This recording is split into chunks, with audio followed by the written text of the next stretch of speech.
मधुकुंज नाम के एक गांव में एक लकड़हारा रामू अपनी बीवी गीता के साथ रहता था।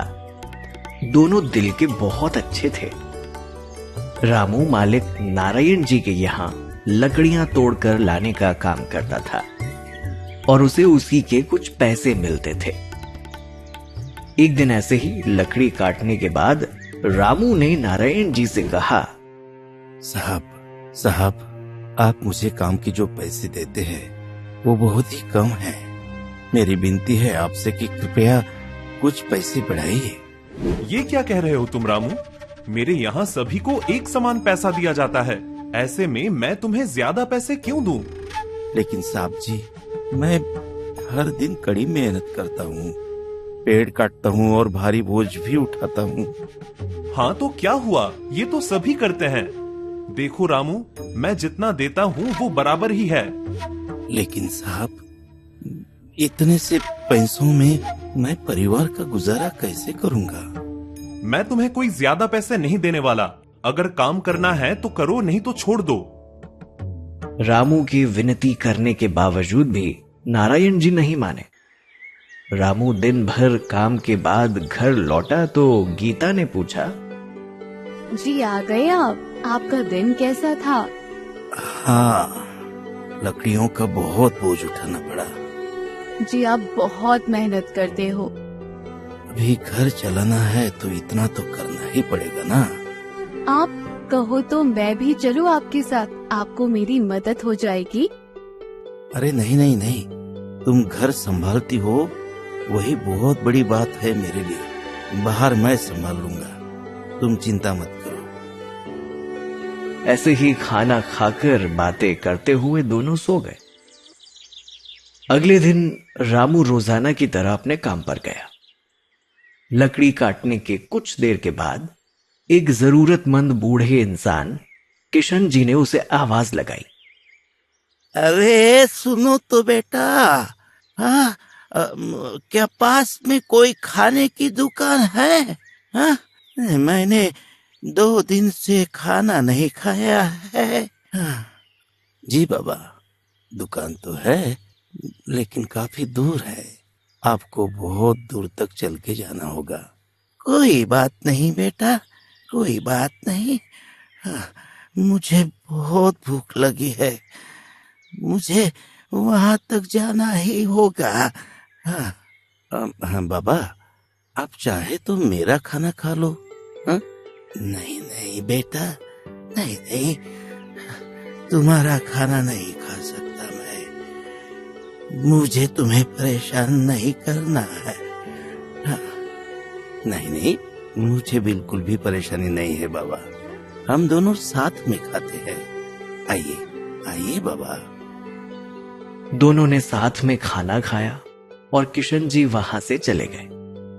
रामू भी अपना काम करके घर पर लौट के आया। जी क्या हुआ, आप परेशान लग रहे हैं? रोज ये ऐसे लकड़ी काटना और ऊपर से पैसे भी इतने कम मिल रहे हैं, ऐसे में हमारा गुजारा करना तो बहुत कठिन है। आगे चलकर हमें बच्चा हो गया तो हम क्या करेंगे? हाँ? हमें इस बारे में भी तो सोचना होगा ना। क्यों? आप सही कह रहे हैं। अगर हम खुद का कुछ करें तो मतलब आप तो लकड़ी काट रहे हो, वो आप खुद शहर जाके बेच दो, इससे हमें ज्यादा पैसे भी मिलेंगे। तुम्हारी बात तो सही है गीता, लेकिन शहर में इतनी सी लकड़ियाँ कोई नहीं खरीदेगा।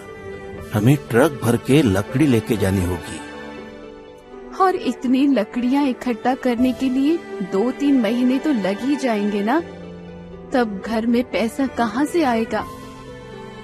ऐसी जिंदगी है हमारी, हम कुछ नहीं कर पा रहे हैं। हे भगवान, अब आप ही कुछ रास्ता दिखाइए। चिंता करते हुए ही दोनों ने पूरी रात बिताई। अगले दिन रामू फिर अपना काम करते हुए लकड़ी काट रहा था। तभी किशन जी फिर से एक बार उसके पास आकर बोले, बेटा, तुमने तो कल मुझे खाना खिलाकर मेरी मदद की, लेकिन क्या तुम मुझे बता सकते हो की दुकान कहाँ है, हाँ? ताकि मैं वहाँ जाके खाना खा सकूं। लेकिन बाबा जी, वो दुकान काफी दूर है, क्या आप वहाँ तक जा पाओगे? एक काम करिए, आप मेरे साथ ही खाना क्यों नहीं खाते, हाँ? लेकिन बेटा, तुमने तो मुझे कल ही खाना खिला दिया, हाँ? मैं तुम्हें दोबारा परेशान नहीं करना चाहता बेटे। बिल्कुल परेशानी नहीं है बाबा जी, जब भी आपको भूख लगे तो आप यहाँ आ जाना, हम साथ बैठकर खाना खाएंगे। आप चिंता मत करो, आइए खाना खाते हैं। दोनों खाना खा रहे थे, लेकिन किशन जी ने देखा कि रामू का खाने में कोई ध्यान नहीं है।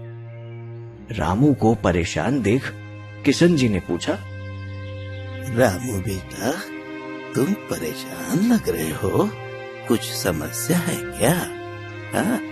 नहीं नहीं बाबा जी, ऐसा कुछ नहीं है। बेटा, तुम मुझे बता सकते हो इतना परेशान क्यों हो रामू बेटा?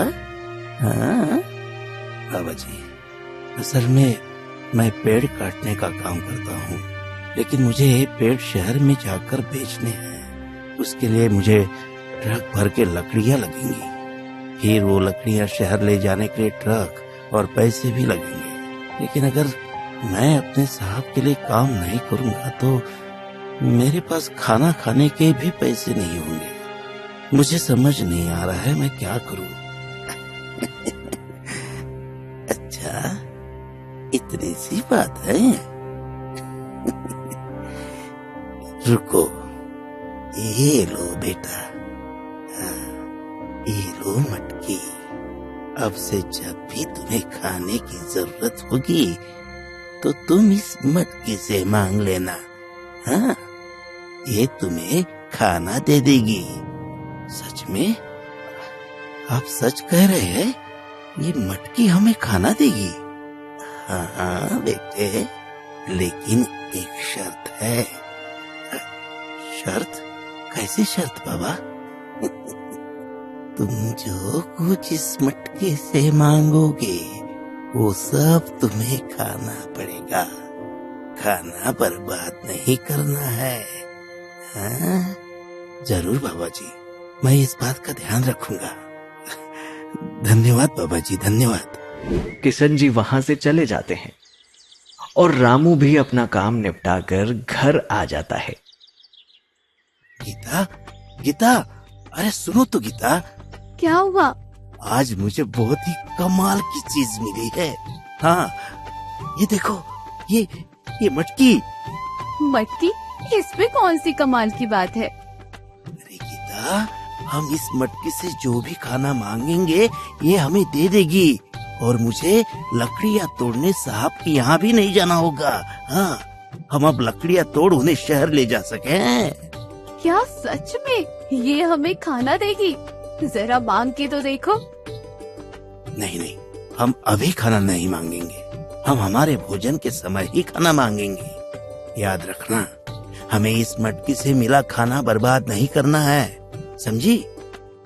जैसे ही रात होती है, दोनों मटकी सामने रखकर खाना खाने बैठते हैं। तो हमें क्या मांगना चाहिए? हम वही मांगेंगे जो हम आमतौर पर खाते हैं, है ना? हम रोटी और सब्जी मांगेंगे। हाँ, आप सही कह रहे हैं। रुको, मैं इस मटकी से खाना मांगती हूँ। मटकी, मटकी, हम दोनों के लिए रोटी और सब्जी दो। अचानक उस मटकी में रोटी और सब्जी आ जाती है।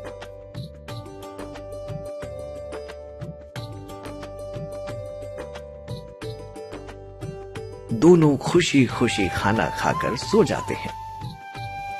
अगले दिन सुबह रामू लकड़ी काटने के लिए निकल जाता है।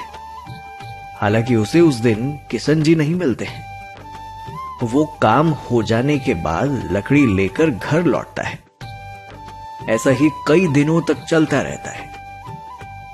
एक दिन नारायण जी दूसरे लकड़हारे अशोक से बात करते हुए उससे पूछते हैं कि अरे अशोक, रामू कई दिनों से काम पे नहीं आया, उसकी तबीयत ठीक नहीं है क्या?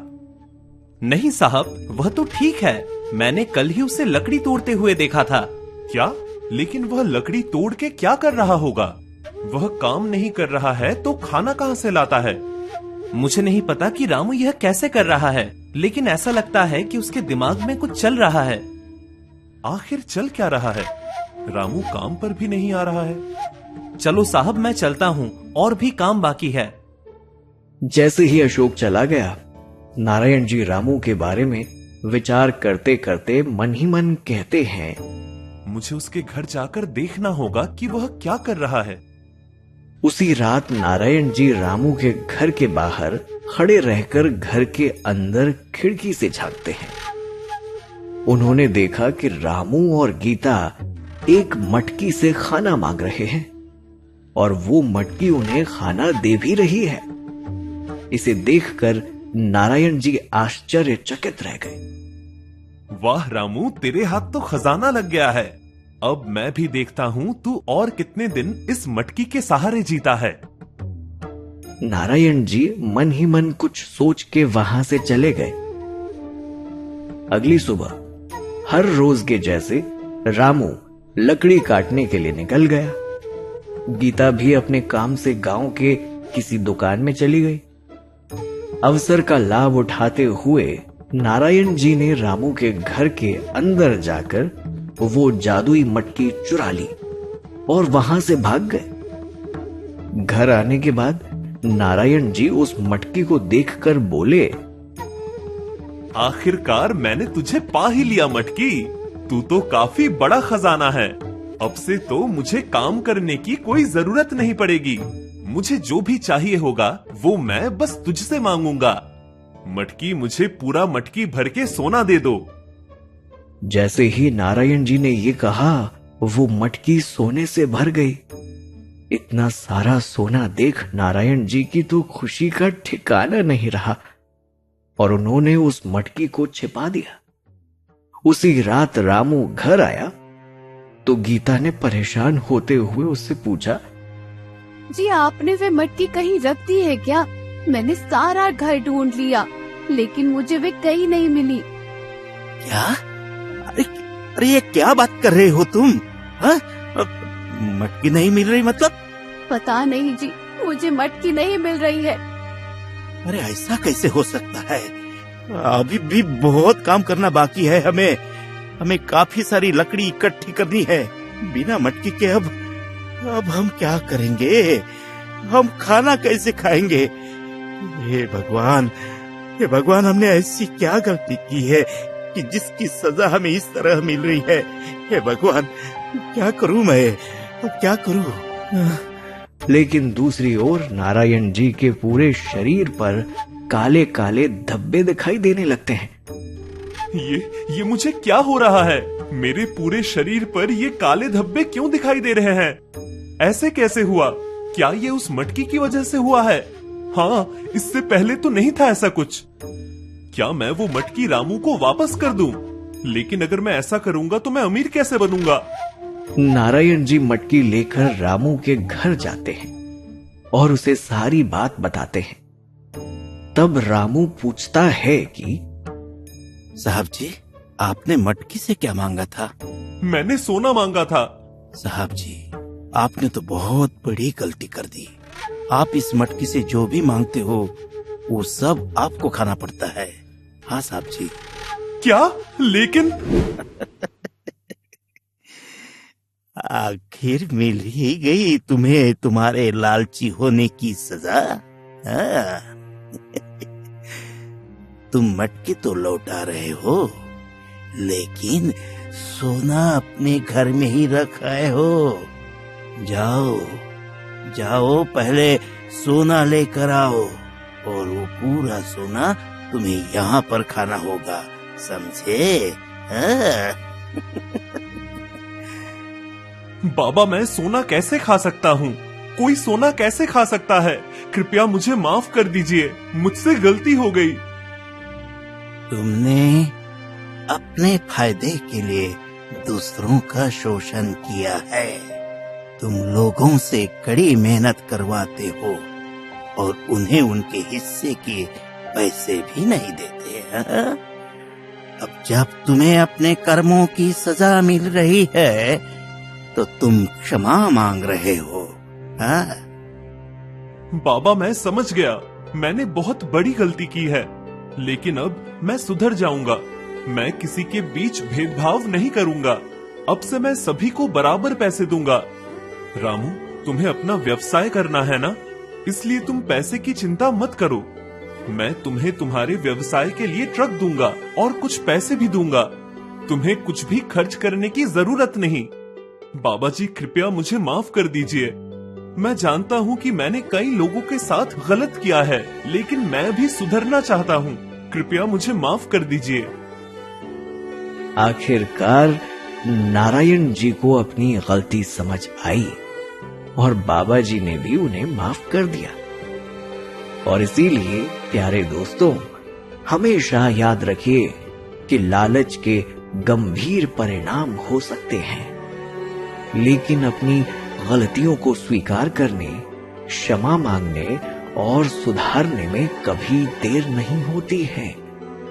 अपनी गलतियों को सुधारना अपने विकास के लिए, बेहतर भविष्य के लिए महत्वपूर्ण है।